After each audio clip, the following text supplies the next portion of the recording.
Bueno, hemen ere esan behar duguna da, lehenengo familiak eta eskolak helburu berak dituela. Bueno, familia euskaldunak zarete, edo behintzat bi gurasoak ez badira euskaldunak, bietako bat euskalduna da, eta bueno, nahi duzuena da, zuen seme-alabak euskara maila ona izatea eta gogoa izatea erabiltzeko. Eta bueno, pixka bat hor eskolak ere hori nahi du eta nola eginen dugu nolabait uztartzeko bi nahi horiek edo bi helburu horiek bai familia eta bai eskolaren artean. Bai?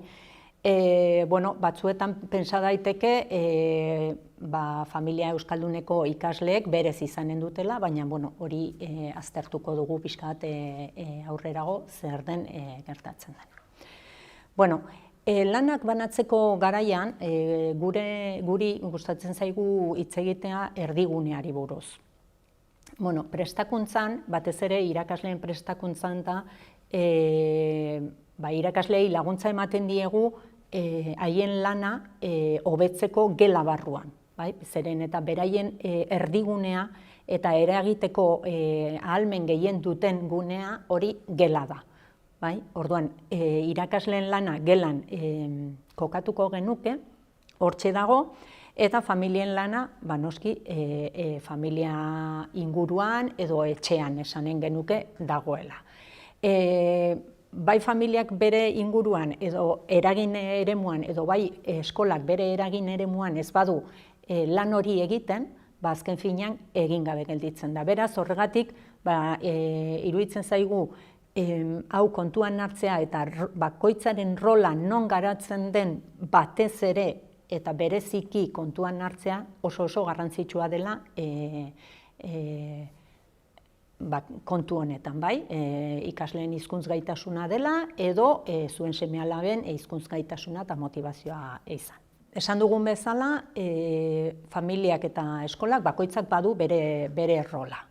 Orduan, gaur egun, sarritan eskolari eskatzen zaizkio gauza asko, eskatzen zaio ikasleak trebatzea, konpetentzia edo gaitasun akademikoetan, baloreetan, hizkuntzan, eta dena da, eskatzea, ez?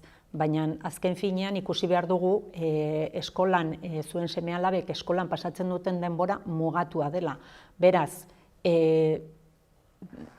neurri batean akatsa da hori pentsatzea eskolak dena egin dezakela eta eginen duela. Eta orduan hor nolabait lanak banatu behar ditugu eta osatze batera joan behar dugu. Zetan osatu dezakeen familiak eskolak egin ezin duen lan hori eta hor nola aurre egin.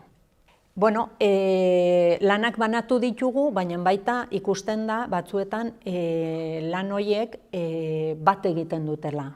Nolabait ere, neurri batean bai familiari dagozkiola eta baita eskolari, ez? Eta hor,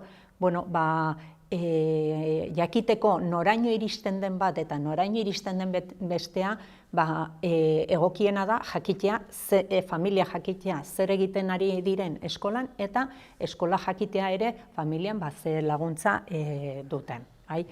Orduan, puntu horietan nolabait adostu edo norabide berean jarri beharko ginateke. Esate baterako etxeko lanak berez irakasleak jartzen ditu, irakasleak agintzen ditu, irakasleak erabakitzen ditu, baina gero familiak egiten du horren jarraipena edo bermatzen du horiek eginen direla.